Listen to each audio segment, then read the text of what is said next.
সকাল রুনিয়া। শুভ সকাল জুবাইর, এবং সেই সাথে শুভ সকাল আপনাদের সবাইকে যারা দেশ এবং দেশের বাইরে থেকে এই মুহূর্তে যুক্ত হয়েছেন যমুনা টিভির প্রতিদিনের আয়োজন সকালের বাংলাদেশে।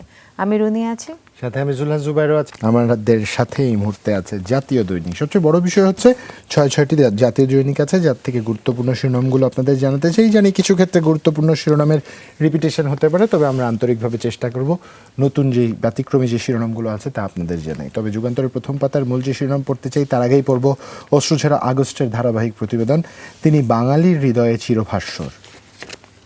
বিস্তারিত পড়ে নিতে পারেন, প্রথম পাতার প্রথম কলমেই আছে। তার পাশেই মূল শিরোনাম লাল কালিতে বড় করে, বাংলাদেশের ইতিহাস, অস্ট্রেলিয়ার বিপক্ষে প্রথম সিরিজ জয় টাইগারদের। তার নিচেই রাষ্ট্রপতি ও প্রধানমন্ত্রীর অভিনন্দন, এই বার্তাটাও আমরা দেখতে পাচ্ছি। তার পাশে অভিনেত্রী ও মডেল গ্রেফতার, নজরদারিতে 21, আতঙ্কে ঘুম হারাম বহু প্রভাবশালীর। লাল কালিতে এখানেও বক্স হয়েছে, কস্টিউম ডিজাইনার জিমি আটক, পরিমণি পিয়াসাদের 7 মামলা সিআইডিতে। তার নিচেই শিরোনাম, হেলেনার অবৈধ সম্পদের অনুসন্ধান করবে দুদক, এবং ডিবি কার্যালয়ে চয়নিকা চৌধুরীকে জিজ্ঞাসাবাদ পরে পরিবারের জিম্মায়। তার পাশে শিরোনাম হচ্ছে, গত বছরের তুলনায় বেড়েছে 81 গুণ ডেঙ্গু সংক্রমণ মহামারী পর্যায়ে। এমনিতে একটি অতিমারী মহামারী চলছে, তার সাথে এই সংযোজন এক বিশাল ভয়াবহতা তৈরি করবে, এটা বলাই বাহুল্য। 24 ঘন্টায় মৃত্যু 248, করোনায় মৃত্যু ছাড়ালো 22,000। শেষ পাতায় চোখ রাখতে চাই অন্যান্য প্রসঙ্গের সাথে। এখানেও লালকালিতে শিরোনাম, ক্যাসিনো ও দুর্নীতি বিরোধী অভিযান তদন্তই শেষ হয়নি অর্ধেক মামলার। তার নিচেই বলা হয়েছে, হাফ ডজন মামলার চার্জশিট হলেও করোনায় আটকে আছে বিচার, তাদের বিচারের সম্মুখীন করা আমাদের দায়িত্ব। তার পাশেই বক্স করে অলিম্পিকের খবর, 400 মিটারে বাহামার ডাবল। রিওর পর টোকিও অলিম্পিকেও মেয়েদের 400 মিটার দৌড়ে সোনার হাসি হাসলেন বাহামার শাওনে মিলার এবং উইবো। তার নিচে শিরোনাম, ভাঙছে বি চৌধুরীর সেই যুক্ত ফ্রন্ট, এবং মডেল পিয়াসা ও মৌ ফের রিমান্ডে।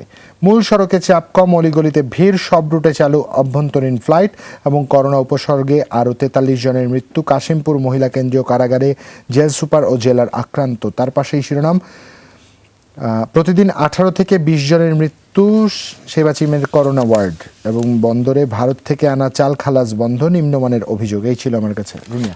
ধন্যবাদ জুবাইর তোমাকে। আমার হাতে আছে সমাকালে যে খবরগুলো আপনাদেরকে পড়ে শোনাতে চাই। প্রথমে তারা যেটাকে বড় করে শিরোনাম করেছে ছবি সহ, সেটা হচ্ছে ইতিহাস করলো টাইগাররা, অস্ট্রেলিয়ার বিপক্ষে প্রথম সিরিজ জয়, এটাই হচ্ছে আমাদের শিরোনাম। এবং তার পাশে যে খবরটা আছে বক্স করে, সেটা হচ্ছে চ্যালেঞ্জের গণটিকা দান শুরু আজ, এবং বলেছে 6 দিনে 32 লাখ মানুষকে টিকা দেয়া হবে, সমন্বয়ের তাগিদ বিশেষজ্ঞদের।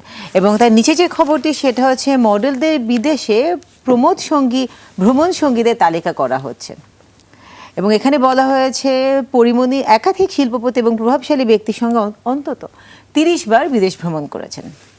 তার পাশে যে খবরটি আছে, সেটা হচ্ছে জিজ্ঞাসাবাদ শেষে ছাড়া পেলেন চয়নিকা। করোনা নিয়ে যে খবর, সেটা হচ্ছে করোনায় আয় হারানো মানুষের কষ্ট বাড়ছে, এবং করোনার চিত্রতে তারা যেটি খবর করেছেন, সেটা হচ্ছে আরও 248 মৃত্যু, শনাক্ত 12,606। পুরোপুরি দেশি স্বাদের বাউ মুরগি। এখানে বলা হয়েছে বাংলাদেশে কৃষি বিশ্ববিদ্যালয়ে উদ্ভাবিত বাউ মুরগি, যেটার স্বাদ পুরোপুরি আমাদের দেশি মুরগি যেরকম স্বাদ খেতে সেরকম। যদি শেষের পাতায় চলে যায়, সেখানে যে খবরগুলো আছে তার মধ্যে এটা পড়ে দেখতে পারেন। সরজমিনে কুমিল্লায় মেঘনা উপজেলা, কোটি টাকার খামোখা ব্রিজ। এখানে দেখানো হয়েছে 3টি ব্রিজের ছবি দেয়া, এবং যে ব্রিজগুলো কোথায় শুরু হয়েছে কোথায় শেষ হয়েছে, আসলে খামোখা এখানে ব্রিজগুলো বানানো হয়েছে। করোনায় আক্রান্ত 94% রোগীর শরীরে ডেল্টা। চট্টগ্রামের গবেষণা এবং শনাক্তদের অর্ধেক গ্রামের বাসিন্দা। এবং রাজশাহী বিশ্ববিদ্যালয়ের একটি খবর, সেটা হচ্ছে উপাচার্য প্রার্থী 3 শিক্ষকের বিরুদ্ধে বিভিন্ন দপ্তরের চিঠি। এবং প্রথম পাতে একটি খবর ছিল যেটা আমার পড়া হয়নি, সেটা হচ্ছে বাংলাদেশ অ্যালবাম, কর্মকর্তার সই জাল করে অর্থ আত্মসাৎ। এটাও পড়ে দেখতে পারেন। এই ছিল আমার হাতে সমকাল থেকে বেশ কিছু খবর। ধন্যবাদ রুনিয়াকে। জনকণ্ঠের একটি পাতা হাতে আছে। প্রথম পাতা যে শিরোনামটি না পড়লেই নয়, বক্স করে বড় করে ছবি সহ ছেপেছে জনকণ্ঠ। ঐতিহাসিক সিরিজ জয়, টি-20তে বাংলাদেশের বিরুদ্ধে অস্ট্রেলিয়ার টানা 3 হার, ম্যাচ সেরা মাহমুদুল্লাহ, রাষ্ট্রপতি প্রধানমন্ত্রীর অভিনন্দন। এর পাশেই ব্যতিক্রমী যেই ভিন্ন শিরোনামগুলো আছে তা পড়তে চাই। প্রথম পাতার প্রথম কলামের শিরোনাম, বেগম মুজিব এক মহিয়সী নারীর প্রতিকৃতি। তার নিচেই করোনায় করণীয় এখানে উল্লেখ করা হয়েছে, বিস্তারিত দেখে নিতে পারেন। এবং তার পাশে শিরোনাম, 2 চ্যালেঞ্জ মোকাবেলা, রফতানি আয় বাড়াতে 17 পণ্য টার্গেট, করোনায় আর্থিক ক্ষতি কাটিয়ে উঠতে এবং স্বল্পোন্নত থেকে উন্নয়নশীল দেশে উত্তরণে সহায়ক হবে নীতিগত সহায়তা বৃদ্ধির পদক্ষেপ। তার পাশেই শিরোনাম 5 নারী পাচ্ছেন প্রথম বঙ্গমাতা ফজিলাতুন্নেসা মুজিব পদক। তাদের ছবিও এখানে ছাপা হয়েছে এবং ফিরে দেখা 71 বঙ্গবন্ধু ছিলেন জননেতা ও সংগ্রামী আর্চার ব্লাডের পাত্রে এখানে দেখা হয়েছে। এবং অর্থনীতি এগিয়ে দেবে বে of Bengal industrial growth belt, মহামারীতে রেকর্ড বিদেশি বিনিয়োগ। বাংলাদেশ ব্যাংকের প্রতিবেদন, গত অর্থ বছরে নেট বিনিয়োগ বেড়েছে প্রায় 40%। বার্সেলোনার সঙ্গে মেসির হৃদয় ভাঙা বিচ্ছেদ। শেষ পাতায় চোখ রাখতে চাই অন্যান্য প্রসঙ্গের সাথে। আমরা জানি আজ 23শে শ্রাবণ রুনিয়া এবং বর্ষার এই সময়ে কদম ফুল ফুটতে আমরা খুব স্বাভাবিকভাবেই প্রাকৃতিক নিয়মে দেখি। নগর নিপবনে অপরূপ কদম্বকলি বেনি তৃষ্ণা জাগে এলোকেশে। বর্ষা বিদায়ের কালে পরিপূর্ণরূপে প্রিয় ফুল, তারই একটি প্রতিবেদন আছে, চাইলেই আপনারা পড়ে দেখতে পারেন। এবং তার পাশে শিল্পের পথে হাঁটছে না দেশীয় নাটক এবং ভয়ঙ্কর হয়ে উঠছে ডেঙ্গু। এই ছিল আমার কাছে রুনিয়া। ধন্যবাদ জুবাইর তোমাকে। আমার হাতে আছে দৈনিক ইত্তেফাক। ইত্তেফাকে যে খবরগুলো আছে তা হচ্ছে রোমাঞ্চকর জয় ইতিহাস গড়ল বাংলাদেশ, এইটা দিয়ে তারা আসলে শিরোনামটা করেছে। তারপর নিচে যেটা তারা বক্স খবর করেছে সেটা হচ্ছে মাদক বিরোধী অভিযান, এবার মূল টার্গেট গডফাদাররা, সীমান্তে নজরদারি বাড়াবে আইন শৃঙ্খলা রক্ষাকারী বাহিনী। শোকাবহ অগাস্ট, মানুষের মধ্যে গুঞ্জন ছিল ভয়ঙ্কর কিছু একটা ঘটতে যাচ্ছে, এটাকে তারা শিরোনাম করেছেন। এবং তার পাশাপাশি যেটা আছে সেটা হচ্ছে টিকা নেওয়া ব্যক্তিরাও করোনা ছড়াতে পারে বলেছে সিডিসি। 5 ঘন্টা জিজ্ঞাসাবাদ শেষে ছাড়া পেলেন চয়নিকা চৌধুরী। পরিমণির মুখে অর্ধশতাধিক শিল্পপতি, ব্যবসায়ী, রাজনৈতিক নেতার নাম।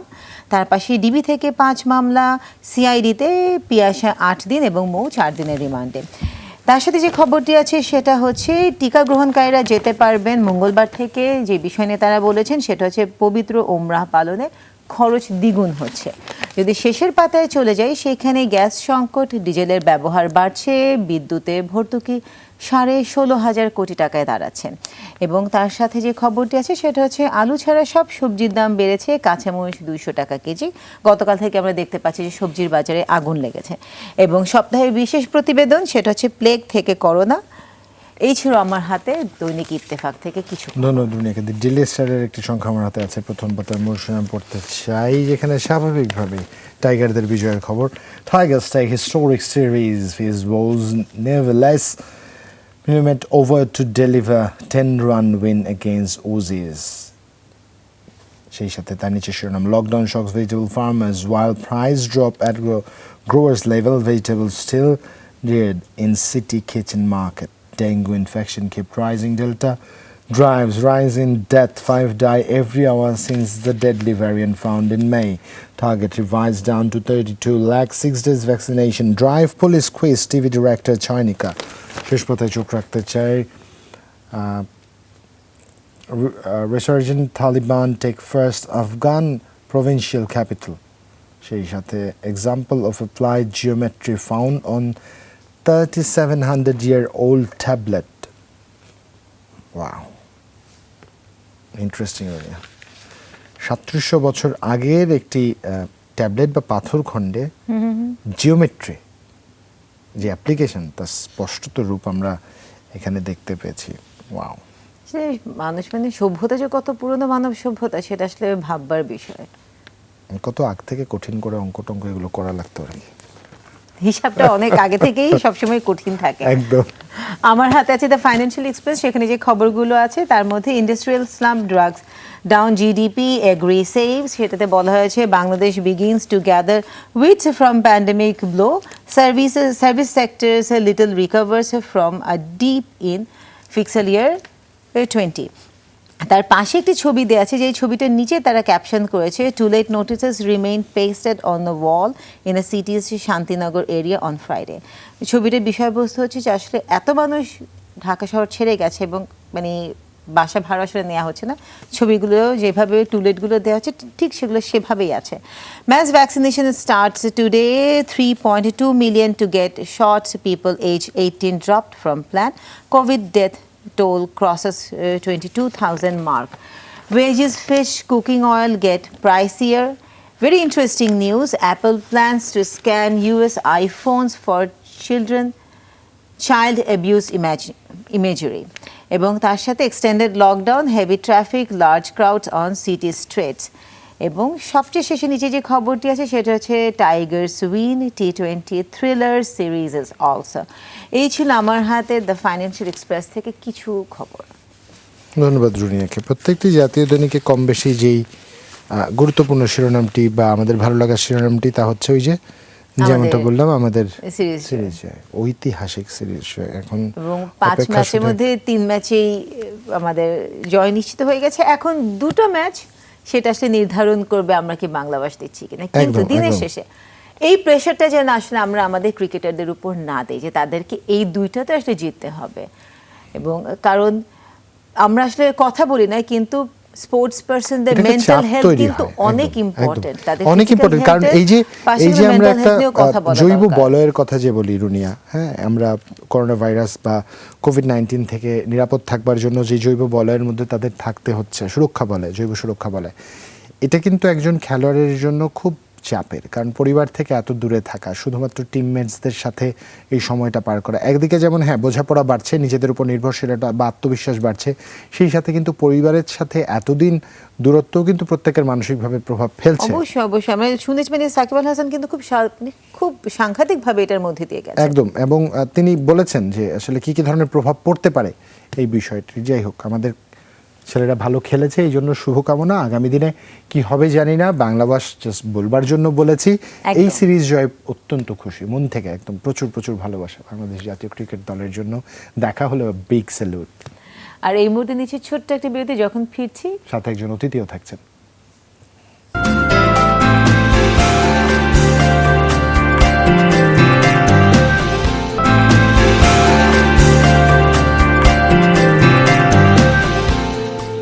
বিরতির পর আরো একবার স্বাগত। দেখছেন সকালের বাংলাদেশ, জুবাইয়ের সাথে আছি, সাথে আছে আমি রুনিয়া, এবং আমাদের সাথে চমৎকার একটা প্রকৃতি রুনিয়া এই মুহূর্তে সাথে আছে। কারণ হচ্ছে আমরা জানি আষাঢ় শেষ হয়ে আসছে, আজ 23শে আষাঢ়। গতকালই কবিগুরু রবীন্দ্রনাথ ঠাকুরের কিন্তু মহাপ্রয়াণ দিবস ছিল। এবং সবচেয়ে বড় বিষয় হচ্ছে আষাঢ় ঘিরে কিন্তু আমাদের বেদনা, আষাঢ় ঘিরে আমাদের আবেগ, সকল কিছুরই বহিঃপ্রকাশ হয়। কারণ এই আষাঢ়ে প্রকৃতি সবচেয়ে সুন্দরতম রূপটি পায়, সবুজটা একদম ঝকঝকে সবুজ। এবং সেটা কিন্তু আজকে আমাদের সকালে নিউজে দেখলাম, যেটা রাঙ্গামাটিতে একদমই হয় না, ঝকঝকে ছিল, একটা ফ্রেশনেস চলে আসে প্রকৃতির মধ্যে। কারণ এই যে আগে যে একটা আবরণ থাকে গ্রীষ্মে, সেটা কিন্তু আসলে আষাঢ়ে ধুয়ে চলে যায়। রুনিয়া, তোমার যদি মনে থাকে, আমাদের সহকর্মী শওকত মঞ্জুর শান্তর একটি রিপোর্টের কথা মনে আছে, ঢাকা শহরের গাছগুলোর পাতায় ধুলো পড়তে পড়তে রঙই বদলে গিয়েছিল একদম, এবং সাইনবোর্ডগুলো দেখতে পাওয়া যায় না ধুলোবালির কারণে।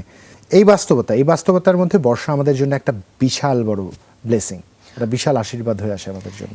কিন্তু এটা কি শুধু বর্ষাকে ঘিরেই থাকা উচিত নাকি আসলে আমাদেরও কোনো কিছু করা প্রয়োজন, সেটা কিন্তু জানা উচিত। কারণ আমরা নগরবাসী, একটি শহরের জন্য সবুজ গাছপালা ভীষণ গুরুত্বপূর্ণ। ঢাকা কিংবা চট্টগ্রাম শহরে যতটুকু সবুজ টিকে আছে, তাও দূষণে কতদিন বেঁচে থাকবে তা নিয়ে আছে শঙ্কা। বায়ু দূষণের কারণে সবচেয়ে বেশি বিপদে আছে শহরের রাস্তার ধারের গাছপালাগুলো। শহরের জন্য সবুজ কতটা গুরুত্বপূর্ণ তা নিয়ে আসলে আজকে আমাদের সাথে আলোচনায় আছেন বুয়েটের ইউআরপি বিভাগের প্রধান অধ্যাপক মোহাম্মদ মোসলেউদ্দিন হাসান। যুক্ত হচ্ছি তার সাথে। স্যার শুভ সকাল, এবং সেই সাথে স্বাগত সকালের বাংলাদেশে। কেমন আছেন আপনি? জি, শুভ সকাল সবাই।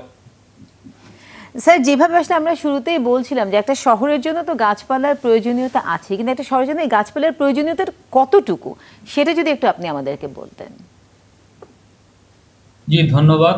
আসলে গাছপালার প্রয়োজনীয়তা কতটুকু, এর উত্তরে এটা বলা যেতে পারে, আমাদের যে কাউকে যদি বলা হয় আপনি কি ঢাকা শহরে থাকবেন নাকি ভ্যাঙ্কুভারে যাবেন বা লন্ডনে যাবেন বা নিউ ইয়র্কে যাবেন, সবাই আমরা নিশ্চয়ই হাত তুলবো ভ্যাঙ্কুভার, নিউ ইয়র্ক, লন্ডনের কথা বলবো। কারণ এই শহরগুলোর বড় বৈশিষ্ট্য হলো প্রত্যেক রাস্তার মোড়ে মোড়ে, আমরা যেটাকে মোড় বা ইন্টারসেকশন বলি আর কি, সেখানে কিন্তু ছোট পার্ক আছে। আর প্রত্যেকটা শহরের মাঝখানে বিশাল আকারের পার্ক আছে। নিউ ইয়র্কের সেন্ট্রাল পার্ক, যেটা প্রায় 300 একরের উপরে, লন্ডনের হাইড পার্ক, যেটা 350 একরের উপরে। সেই তুলনায় ঢাকা শহরের আমাদের যেই কেন্দ্রীয় পার্ক রমনা উদ্যান, সেটা মাত্র রমনা পার্ক, সেটা মাত্র 70 একর। আসলে এই জায়গাটুকু বোঝানোর জন্য বলি, পুরো ঢাকা বিশ্ববিদ্যালয়ের যে বিশাল এলাকা, সেটা প্রায় 600 একর। সুতরাং তার অর্ধেকই আছে বড় বড় শহরগুলোতে পার্ক। আর আমাদের ঢাকা শহরের সবচেয়ে বড় পার্ক হলো মাত্র 70 একর, এবং সেটাও ক্ষয়িষ্ণু, নানাভাবে ক্ষয় হয়ে যাচ্ছে। আর অন্যান্য শহরের কথা তো না বললেই নয়, যেখানে আসলে এই ব্যাপারে সামান্যটুকুও আ গুরুত্ব আরোপ করা হচ্ছে না। এটাগুলো স্বাভাবিকভাবেই কেন গুরুত্বপূর্ণ? কিন্তু আমরা যদি কিছু তথ্য বলি, শহরে যদি গাছপালা থাকে তাহলে হবে কি ২ থেকে ৮ ডিগ্রি পর্যন্ত তাপমাত্রা কমবে। তার মানে হলো আমাদের শীতাতপ নিয়ন্ত্রণ যে যন্ত্র সেটা ব্যবহার মানে আমরা কমাতে পারবো এবং এক হিসাবে বলে আমরা ৫০% পর্যন্ত কমাতে পারবো। আমাদের যে বিদ্যুতের ব্যবহার সেটা প্রায় আমরা ৩০% পর্যন্ত কমাতে পারবো। আর গাছপালার বড় আরেকটা বৈশিষ্ট্য হলো যে যখন শহরে ভারী বর্ষণ হয়, সে ভারী বর্ষণের প্রায় ৪০% পর্যন্ত বর্ষণকে গাছপালা ধরে রাখতে পারে এবং সেগুলোকে রিলিজ করার জন্য ১৮ মিনিট পর্যন্ত সময় আমাদেরকে দেয়। তার মানে হলো একসাথে যে নগর বন্যা হওয়া বা জলাবদ্ধতা হওয়া, সেটারও প্রায় অর্ধেক আমরা কমাতে পারবো যদি শহরে পর্যাপ্ত পরিমাণ গাছপালা। স্যার এই প্রসঙ্গটাই স্যার একটু আপনার কাছ থেকে আসতে চাই, যেহেতু নগর পরিকল্পনার সাথে আপনার কাজের একটা বিশাল অংশ সম্পৃক্ত। আমাদের এই যে শহরগুলো যে পরিকল্পনা করা হয়েছে, একটার পর একটা আমরা এখন সুউচ্চ ইমারত নির্মাণ করছি প্রতি মুহূর্ত। কিছু ক্ষেত্রে আমাদের অরণ্য বা নগর অরণ্য বলতে আমরা যা বুঝি, শহরের আপনি রমনা কথা বললেন, রমনা পার্কের কথা বললেন, আমাদের বাস্তবতা হচ্ছে বেশ কিছু গাছও কিছুদিন আগে কাটা পড়েছে এই ঢাকায়, এবং সাম্প্রতিক সময়ে চট্টগ্রাম আলোচনায় এসছে, কারণ সিআরবিতে একটি বিশাল জায়গা জুড়ে সেখানে একটা স্থাপনা নির্মাণের জন্য সেখানকার প্রকৃতি হুমকির মুখে পড়েছে। এই যে একজন নগর পরিকল্পনাবিদ হিসেবে এই জায়গাটায় যদি জানতে চাই স্যার, এমনিতেই তো আমাদের স্বল্পতা রয়েইছে, তারপর যদি আমরা এভাবে বৃক্ষ নিধন করি তাহলে আমাদের অগ্রগতি হয়তোবা টিকে থাকবে, আমাদের অস্তিত্ব কি থাকবে কিনা? ধন্যবাদ। আসলে আমাদের অস্তিত্ব থাকবে না তার প্রমাণ তো আসলে হরপ্পা মহেঞ্জোদারো থেকে শুরু করে যে প্রাচীন সভ্যতা বা মধ্যযুগীয় সভ্যতা যেগুলোর কথা আমরা বলি আরকি। আপনাকে ধন্যবাদ। আপনি সিআরবির কথা বলেছেন, শিরীষতলার কথা আপনি বলেছেন এবং বলেছেন আসলে নগর পরিকল্পনার ক্ষেত্রে আমরা ভুল পরিকল্পনা করছি কিনা। আসলে একজন নগর পরিকল্পনাবিদ হিসেবে বলছি, আমরা এ পর্যন্ত যেগুলো পরিকল্পনা করেছি সেগুলোর প্রায় সবগুলোই বা অনেকগুলোই ছিল অপপরিকল্পনা এবং সেক্ষেত্রে যারা আ পেশাজীবী সংযুক্ত ছিলেন তাদেরকে আসলে যথাযথভাবে সম্পৃক্ত করা হয়নি। আর যেসব জায়গায় সম্পৃক্ত করা হয়েছে, যে পরিকল্পনাগুলোকে আসলে কেতাবে সংরক্ষণ করে শেলফে রেখে দেয়া হয়েছে। এগুলোকে বাস্তবায়ন করা হয়নি। আরেকটা বড় ঘাটতির জায়গা আছে, সেটা হলো যারা পরিকল্পনা করেছেন তাদের তরফ থেকে বড় একটা দুর্বলতা হলো এই পরিকল্পনাগুলোকে আসলে জনসমক্ষে প্রচার করা এবং যারা সংশ্লিষ্ট যারা অথরিটি আছেন তাদের সাথেও আসলে খুব বেশি শেয়ার করা হয়েছে বলে এটা বাস্তবে মনে হয় না আরকি। কারণ বাস্তবে যদি মনে হতো তাহলে আ সরকারেরই ২ টো কর্তৃপক্ষ, একটা হলো সিডিএ চট্টগ্রাম উন্নয়ন কর্তৃপক্ষ, আরেকটা হলো বাংলাদেশ রেলওয়ে। বাংলাদেশ রেলওয়ে একটি স্থানিক পরিকল্পনা নিয়ে নিচ্ছে যার সাথে স্থান, যার সাথে হেরিটেজ সাইট সবকিছুই জড়িত। অথচ ওনাদের যে ভাষ্য তাতে মনে হয় না ওনা কোনোদিন আ চট্টগ্রাম উন্নয়ন কর্তৃপক্ষের যে একটা শহরের জন্য পরিকল্পনা দেয় সেটা সম্বন্ধে জানেন। সেটা একদিকে যেমন দুঃখজনক, আর তার চাইতেও বড় একটা আশঙ্কার জায়গা হলো ওনারা হয়তোবা জানেন, কিন্তু সেটার চাইতে হয়তোবা এই জায়গায় বাণিজ্য বা অন্য কোনো কিছু বেশি প্রাধান্য পাচ্ছে আরকি। সুতরাং আমি বলতে চাচ্ছি যে আসলে যে নগর পরিকল্পনা অবশ্যই আমাদের করতে হবে, কিন্তু পরিকল্পনা বাস্তবায়নটা অনেক, অনেক বেশি গুরুত্বপূর্ণ। আর এই নগর পরিকল্পনা আসলে অন্যান্য ধরনের আ আ যে ইন্টারভেনশন সেগুলোর মতো না। পরিকল্পনাকে আমরা দেখতে পাই না। আমরা যেমন শহরে একটা স্থাপনা তুললে দেখতে পাই, বড় ব্রিজ করলে দেখতে পাই। পরিকল্পনাটা আসলে বাস্তবায়ন হলেই তার উপলব্ধি করতে স্যার এই পারব। জায়গাতেই একটু আপনাকে দুঃখিত, ক্ষমা প্রার্থনা করে নিচ্ছি, আপনাকে একটু থামাচ্ছি, একটা সংযোজন করতে চাই প্রশ্নের। স্যার এই যে তাহলে পরিকল্পনাগুলো যে করছি, কার জন্য করছি, কিভাবে করছি, কেনই বা করছি? যদি আত্মঘাতী এরকম পরিকল্পনা হয়েই থাকে, তবে কেতাবি ভাষায় যদি বলি, আমরা তো জানি নগরের কতখানি সবুজায়নে মুড়ে দিতে হয়, আমরা জানি নগরের কতখানি জায়গা ফুসফুস হিসাবে নগরের গাছ বা বৃক্ষরোপণের বা এই যে অরণ্যের কথা যদি বলি থাকতে হয় বা কৃত্রিমভাবে তৈরি করা উচিত। যদি সেইটাও আমরা ফলো করতাম তাহলে তো স্যার চিত্র ভিন্ন হওয়ার কথা ছিল। তাহলে আমরা কি ফলো করছি, কোন ফরম্যাট ফলো করছি? এখানে আমি আরেকটু যুক্ত করতে চাই, আমরা কিন্তু এখন দেখছি যে অনেক জায়গায় কিন্তু আমরা বলি যে হয় না মডেল শহর তৈরি করা হচ্ছে বা মডেল টাউন প্রকল্প তৈরি করা হচ্ছে। তো তাহলে সেগুলোও যখন নতুন কার্যক্রম যখন শুরু হচ্ছে, যেগুলো পেছনে ছিল সেগুলো তো আমরা বাদ দিচ্ছি, নতুন কার্যক্রমেও কেন এই সম্পৃক্ততা নেই? কারণ স্যার যারা পরিকল্পনাবিদ আছে কিছু না কিছু তো বেসিক তারা পড়েছেন, তাদের তো এই বেসিকগুলো জানা উচিত। ধন্যবাদ। আসলে একটা শহরে অনেক স্টেক হোল্ডার বা অংশীদার থাকেন এবং এটা নির্ভর করে আসলে কোন স্টেক হোল্ডারদের মানে তারা কখন প্রাধান্য পাচ্ছেন বা কিভাবে পাচ্ছেন। দেখুন, আপনারা আলোচনা করছিলেন বা আজকের দিনটা আমাদের জন্য একদিক থেকে একটা আনন্দের দিন যে গতকালই আমরা অস্ট্রেলিয়াকে হারালাম এবং আমরা সিরিজ জয় করলাম। এখন যদি একটু দেখেন এই সিরিজ জয় করার জন্য ভবিষ্যতে আমাদের যেই খেলোয়াড়দের তৈরি করতে হবে, তাদের তৈরি করার মতো স্থাপনা কি নগরে আছে? এখন প্রশ্ন হলো আমরা কোনটাকে গুরুত্ব দিচ্ছি? এই ভবিষ্যতে আমাদের এই খেলাধুলায় আমরা উন্নত হব, আমাদের মন মানসিকতায় আমাদের শিক্ষা স্বাস্থ্য উন্নত হবে সেটাকে? নাকি বাণিজ্যকে আমরা প্রাধান্য দিচ্ছি? আমাদের সবাই কি শহরে একটা প্লট চাই নাকি সবার শহরের জন্য উন্মুক্ত স্থান চাই? এই যে কোনটাকে প্রাধান্য দিচ্ছি এবং প্রাধান্য দেওয়ার ক্ষেত্রে হলো গিয়ে কেতাবি কথা বা পরিকল্পনাবিদদের ওনারা যৎসামান্য যাই বলতে পারেন না কেন সেটাকে কিন্তু হয়তো গুরুত্ব দেওয়া হয় না। মডেলটা অনেক কথা উঠে এসছে, খুবই ভালো কথা। কিন্তু একটা জিনিস খেয়াল করবেন কি? আমরা ঢাকা শহরে করছি কি? যে নদী ভরাট করে রিভার ভিউ টাউন করছি। অন্য জায়গায় লেক ভরাট করে লেক সার্কাস করছে। একইভাবে ভাবে যদি চট্টগ্রামের কথা বলেন, পৃথিবীর যেকোনো জায়গায় প্রাকৃতিক সৌন্দর্য মণ্ডিত কোনো শহরে গেলে ওনারা চেষ্টা করেন যে সেই সৌন্দর্যটাকে যেন শহরের যেকোনো প্রান্ত থেকে দেখা যায়। সেইজন্য আ সেটাকে অবলোকনের ব্যবস্থা করা এবং দৃষ্টি যাতে বাধাগ্রস্ত না হয় সেই ধরনের স্থাপনাকে উৎসাহিত করা। মানে আমি বলছি যে উচ্চতা নিয়ন্ত্রণ করা, প্রয়োজনে যে এভিনিউ তৈরি করা এটসেট্রা। এই কাজগুলো কিন্তু চট্টগ্রামের ক্ষেত্রে কখনোই করা হয়নি এবং চট্টগ্রামের ক্ষেত্রে বাণিজ্যকে প্রাধান্য দিতে গিয়ে সুউচ্চ স্থাপনাকে অনেক বেশি অপ্রয়োজনীয়ভাবে আসলে অ্যালাউ করা হয়েছে। একইভাবে এই কাণ্ডটাই ঘটতে যাচ্ছে আসলে রেলওয়ের সিআরবি সিরিজ চলাকালে। নিঃসন্দেহে আমাদের স্বাস্থ্যের অবকাঠামো প্রয়োজন আছে। আমাদের এই করোনা প্যান্ডেমিক চলাকালীন সময়ে আসলে জনস্বাস্থ্য যে কতটা গুরুত্বপূর্ণ এটা তো বলার অপেক্ষা রাখে না। কিন্তু প্রশ্নটা হচ্ছে এই হাসপাতালের লোকেশনটা কোথায়? হাসপাতালটা আমরা কোথায় রাখবো? চট্টগ্রাম শহরে কি এর চাইতে ভালো কোনো জায়গা নেই? জায়গা নিঃসন্দেহে আছে, এই রেলওয়েরই জায়গা আছে। কিন্তু এইখানে আসলে যেটা বলতে চাচ্ছি সেটা হলো আসলে বাণিজ্য অথবা এক ধরনের একগুঁয়েমি এগুলোই প্রাধান্য পাচ্ছে আ সত্যিকারের একটা দূরদৃষ্টি সম্পন্ন পরিকল্পনার চাইতে। তার কারণে এই ঘটনাগুলো হচ্ছে।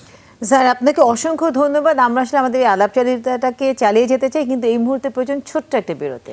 দর্শক, আপনারা দেখছেন সকালের বাংলাদেশ। কথা হচ্ছে অধ্যাপক ডাক্তার মোহাম্মদ মোসলেউদ্দিন হাসানের সাথে, যিনি বিভাগীয় প্রধান, তার সাথে আমাদের ইউআরপি বিভাগ, তার সাথে আমাদের কথা হচ্ছিল। বুয়েটের শিক্ষকতা করছেন তিনি, তার সাথে এই আলাপে আমরা ফিরবো। তবে তার আগে আরেকটা বিরতিতে যাব।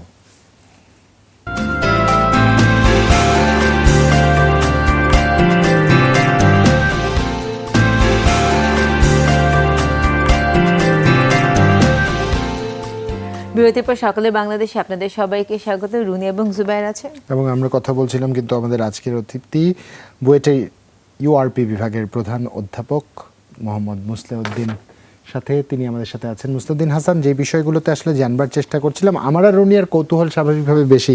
যদিও স্যার আপনি যেহেতু শিক্ষকতার সাথে আছেন, শিক্ষকতা করছেন, আপনি নিশ্চয়ই এরকম কৌতূহলী শিক্ষার্থীদের মাঝেই পান। পরবর্তী প্রজন্ম যাদের আমরা তৈরি করছি কিংবা যারা এখন শিক্ষাক্রমের সাথে সম্পৃক্ত, তারা কি এই ক্রাইসিসগুলোর যে অ্যাড্রেস করা প্রয়োজন তারা কি উপলব্ধি করতে পারে কিনা, এবং তাদের মধ্যে স্যার ওই বিষয়টা দেখেছেন কিনা যে অগ্রজেরা হয়তো কিছু জায়গায় ভুল করে ফেলছে, যেটা হয়তো পরবর্তীতে তাদের কাভার আপ করতে হবে, এই মানসিকতা নিয়ে প্রজন্ম বেড়ে উঠছে কিনা? ধন্যবাদ। আসলে আমাদের শিক্ষার্থীরা এবং আমাদের শুধু আমাদের না, যেকোনো শিক্ষার্থীরা আসলে সবসময় কৌতূহল প্রবণ এবং তাদের স্বাভাবিক প্রবৃত্তি হলো গিয়ে প্রকৃতিকে ধারণ করার চেষ্টা করা। একটু সুখবর দিয়ে রাখি, আমাদের ছাত্রছাত্রীরা দেশে এবং বিদেশে নানা জায়গায় আসলে এই ধরনের বিভিন্ন কম্পিটিশনে বা প্রতিযোগিতায় অংশ নিয়ে পুরস্কার পায়। কিন্তু আমাদের দুঃখ হলো তো যে আসলে এই পুরস্কারগুলোকে পুরস্কার হিসেবে রাখতে পারি, কিন্তু তাদের যে ধারণা এবং চেতনা এটাকে আসলে আমরা প্রয়োগ করতে পারি না। প্রয়োগ না করতে পারার কারণগুলো একটু আগে আলোচনা করেছি। পরে হয়তো আলোচনা করা যাবে। কিন্তু সুখের বিষয় হলো তারাও কিন্তু এটা চায়। এবং অনেক ক্ষেত্রে আমরা দেখতে পাই আসলে আমরা যেভাবে চিন্তা করি তার চাইতেও আরো অনেক বেশি অগ্রসর চিন্তা ওরা করে আরকি। ওরা প্রকৃতিকে শুধু রক্ষা করার কথা ভাবে না। প্রকৃতি কেন্দ্রিক শহর কিরকম হতে পারে তার ধারণাপত্র বা সেগুলো নিয়ে ওরা চিন্তা করে। আসলে এই চিন্তাটাই আমাদের জন্য একটা সুখের জায়গা। আমরা আশা করতে পারি ভবিষ্যতে কিছু পরিবর্তন দেখব। কিন্তু সেই পরিবর্তন দেখার জন্য আসলে যে ধরনের ইনস্টিটিউশন দরকার, যে ধরনের গভর্নেন্স দরকার, সেই জায়গায় একটা বড় ঘাটতি কিন্তু আছে বলে আমরা সবসময় মনে করি। আমরা সবাই আসলে বাসযোগ্য নগর চাই। কিন্তু বাসযোগ্য নগর করার মতো গভর্নেন্স এবং ইনস্টিটিউশনস আমাদের আছে কিনা, ক্যাপাসিটি আমাদের আছে কিনা, সেই প্রশ্ন আসলে আমরা অনেক ক্ষেত্রে করতে চাই না। এই প্রশ্নটা কিন্তু করাটা খুবই জরুরি। স্যার এখানে আসলে একটা প্রশ্ন আমি আপনাকে করতে চাচ্ছি, সেটা হচ্ছে যে আমরা তো বাসযোগ্য নগর যদি আমরা করতে চাই, আমাদের জানি আমাদের গাছ অপরিহার্য। এখন আমরা কিন্তু দেখতে পাচ্ছি যে ঢাকা শহরে প্রচুর পরিমাণ, এবং ঢাকা শহর কেন বাংলাদেশ জুড়েই ছাদ বাগানের একটা নতুন কনসেপ্ট এসেছে এবং মানুষজন অনেক বেশি উৎসাহিত হচ্ছে। এই ছাদ বাগান জিনিসটাকে আসলেও আমাদের যে সংকটের মধ্যে আমরা যাচ্ছি সেটাকে আসলে কতটা সামাল দিতে পারবে বলে আপনি ধারণা করেন? স্যার একটু ছোট্ট সংযোজন, রুনিয়ার সাথে একই সাথে ঢাকায় কিন্তু আমরা ভার্টিক্যাল গার্ডেনিংও দেখছি। আসলেই কি এটা ক্রাইসিস সমাধান করতে পারবে কিনা, নাকি শুধুমাত্র বিউটিফিকেশন পর্যন্ত সীমাবদ্ধ থেকে যাবে?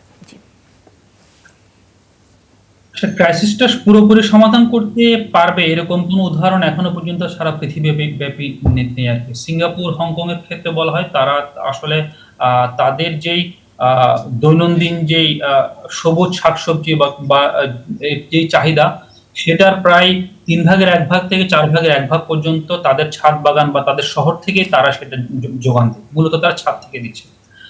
এই ধরনের কিছু উচ্চাভিলাষী পরিকল্পনা ইতালিতে, চায়নাতে করা হচ্ছে, যারা মাল্টি স্টোরি পুরো বিল্ডিংটাকে বানানো হচ্ছে। এটা একটা নতুন সম্ভাবনা, তাতে কোনো সন্দেহ তো নেই আর কি।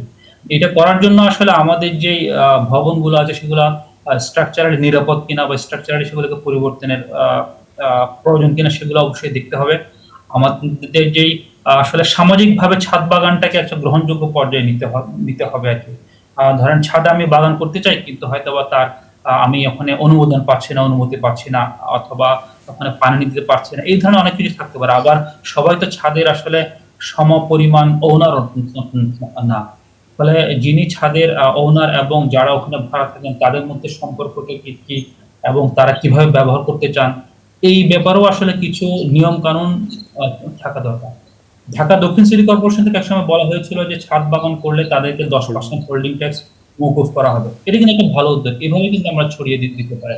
তবে এটা মনে রাখতে হবে আসলে যে ছাদ বাগানই একটা সমাধানের একটা আলো দেখাতে পারে, কিন্তু এটাই সবথেকে বড় একটা সমাধান হয়ে যাবে এখনো পর্যন্ত সেটা আমরা বলতে পারছি না। আর এটাও মনে রাখা দরকার, সারা পৃথিবীতে যত খাদ্য উৎপাদিত হয় তার 70% কিন্তু শহরগুলোতেই এগুলোকে কনজিউম করা হয় আর কি।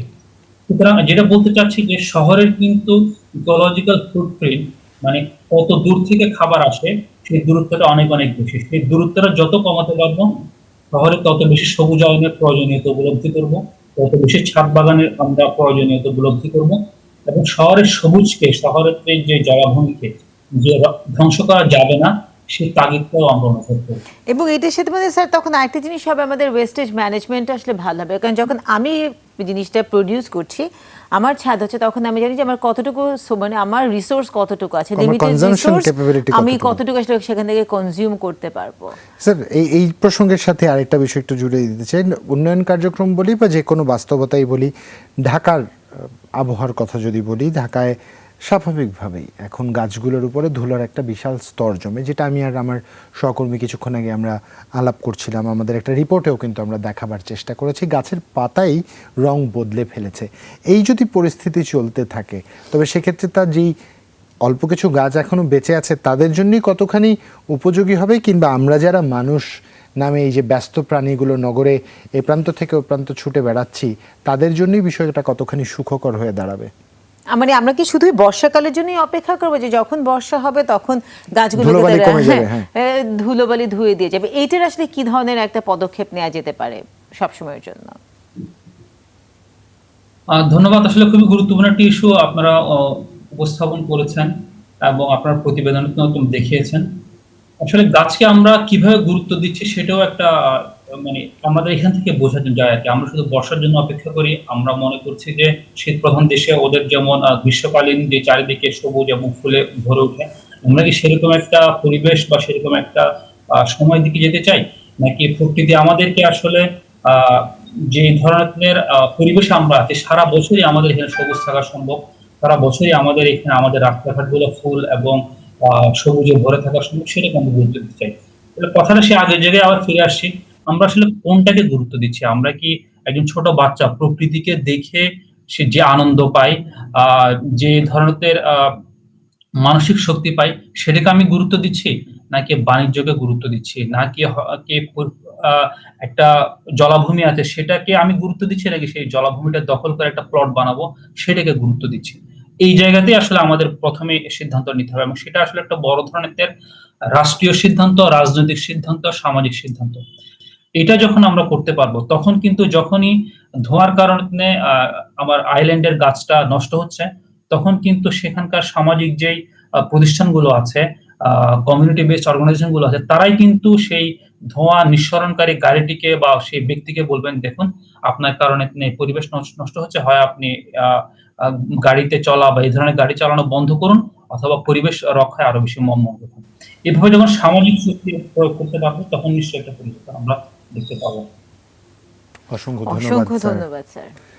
আপনাকে অসংখ্য ধন্যবাদ এই সকালবেলা আমাদের সাথে যুক্ত হয়ে গুরুত্বপূর্ণ আরেকটি বিষয় বাস্তবিকভাবে আরো একবার মনে করিয়ে দেওয়ার জন্য। আমরা সবাই নিশ্চয়ই এই গুরুত্বটা বুঝি, জানি, কিন্তু কোথায় যেন একটা ভুল হয়ে অনীহা। যাচ্ছে, কোথায় যেন একটা করছি না। সবাই জানি গাছ ছাড়া বিকল্প নেই, সবাই জানি স্যার। এই অন্তত কোভিড-19 মতো মহামারী আমাদের চোখে আঙুল দিয়ে দেখিয়ে দিয়েছে জীবনের জন্য অক্সিজেন কতখানি গুরুত্বপূর্ণ, এবং বিত্ত বৈভব থেকে শুরু করে একদম নিম্ন শ্রেণী পর্যন্ত যেখানেই যাই অক্সিজেনের জন্য একটা অন্যরকম হাহাকার। অথচ নীরব বন্ধু হিসেবে গাছ যে এত শত সহস্র বছর ধরে আমাদের নির্দ্বিধায় অক্সিজেন দিয়ে যাচ্ছে, আমরা কিন্তু তার ব্যাপ্তির মূল্যায়ন কথা করতে পারছি না, একদম। মূল্যায়নও করতে পারছি না, তার ব্যাপ্তির কথা নিয়ে অনেকটা ভাবছিও না। স্যার, আপনাকে অসংখ্য ধন্যবাদ আমাদের সাথে যুক্ত হয়ে গুরুত্বপূর্ণ বিষয়গুলো আরো একবার মনে করিয়ে দেওয়ার জন্য। ভালো থাকবেন আপনি, সুস্থতা কামনা করছি আপনার এবং দর্শক। এরই সাথে আমরা মনে করিয়ে দিতে চাই, আমাদের সাথে এতক্ষণ আলাপচারিতায় ছিলেন অধ্যাপক ডাক্তার মোহাম্মদ মোসলে উদ্দিন হাসান, যিনি বিভাগীয় প্রধান ইউআরপি বুয়েট। স্যার খুব গুরুত্বপূর্ণ কিছু বিষয় আমাদের বললেন, যে আমরা সবাই ছুটছি, বড় হচ্ছি, দৌড়ে বেড়াচ্ছি, আমরা আমাদের অস্তিত্বের রক্ষার একটা বিশাল প্রতিযোগিতায় আছি, কিন্তু পরিবেশকে যদি আমরা উপযোগী করে না রাখি, তবে এই অস্তিত্বের লড়াইয়ে আমরা কতখানি জয়ী হতে পারবো। হয়তো দিন শেষে উন্নয়ন, অবকাঠামোগত অগ্রগতি সকল কিছুই হবে, সবই থাকবে, কিন্তু আসলে মানব সভ্যতায় আমরা কোথায় টিকে থাকবে, এটা হচ্ছে প্রশ্ন। একদম। আর এই করোনাকালীন সময় যদি এতটুকু আমরা উপলব্ধি করতে না পারি, তাহলে হয়তো আসলে আমাদের কোনো কিছুতেই আমাদের গল্পের শিক্ষা এখন হবে অনেক না। বাকি। এখন সবচেয়ে বড় বিষয় উনি, আমরা কিন্তু স্বাভাবিকভাবেই অনেক সুন্দর ভিডিও যদি সুইজারল্যান্ডের কোথাও দেখি, আয়ারল্যান্ডের কোথাও দেখি, কিংবা সেটা সিঙ্গাপুরের আমাদের কোনো কাপ্তাই সুন্দর, হতে পারে, সেটা হ্যাঁ, একদম। আমাদের কিন্তু রাঙামাটি হতে পারে, ঢাকা কেন নয়, ঢাকা কেন ঢাকাও হতে পারে কিন্তু না, সেটা ঢাকা হতে ঢাকা পারে। হওয়ার শুধু সম্ভাবনা রয়েছে। পরিকল্পনাটা শুধু একটু, আর একটু যত্ন, সেই যদিও এটা- যত্নটা নিজের বাড়ির প্রতিও হতে পারে। এবং সবচেয়ে বড় বিষয় হচ্ছে দায়িত্বের যে জায়গাটা। আমাদের নগর জীবনে আমরা যারা নাগরিক আছি, আমাদেরও দায়িত্ব রয়েছে। দায়িত্বটা কি? যত্রতত্র ময়লা ফেলে আমি পরিবেশটার দূষণ করব না। আমার পানির বোতল, যে বোতলটা থেকে আমি পানি খেয়ে ফেলেছি, তা ছুঁড়ে দিয়ে ড্রেনে ফেলে দিব না। আমরা হাতে থাকা টিস্যুটি যত্রতত্র ফেলবো না। তাতে করে কিন্তু একটু চিন্তা করে দেখুন, এইগুলো যদি আমাদের রাস্তাঘাটে পড়ে থাকতে না দেখি আমরা, এমনিতে কিন্তু রাস্তা পরিষ্কার মনে হবে। রাস্তাও পরিষ্কার হবে, এডিস মশাও হবে না, ডেঙ্গু নিয়েও জলাবদ্ধতাও চিন্তা তৈরি করতে হবে হবে না, রাস্তায় বের হয়ে বর্ষার পানিতে রাস্তায় আটকেও থাকতে হবে না। একদম। সমাধানের অনেকটা আমাদের হাতে রয়েছে, যদি একটু সচেষ্ট হই। যাই হোক, প্রশ্নটা রেখে একটা বিরতিতে যাব। আজকের মতন বিদায় একদম নিচ্ছি, সেই আর কি, সেই বিরতিতে সেই দীর্ঘ বিরতিতে যাচ্ছি, যে বিরতির শেষটা কালকে সকালে আবার দেখা হবে। সেই পর্যন্ত সবাই ভালো থাকবেন, সুস্থ থাকবেন, নিজেদের প্রতি যত্নশীল হবেন। শুভ সকাল। শুভ সকাল।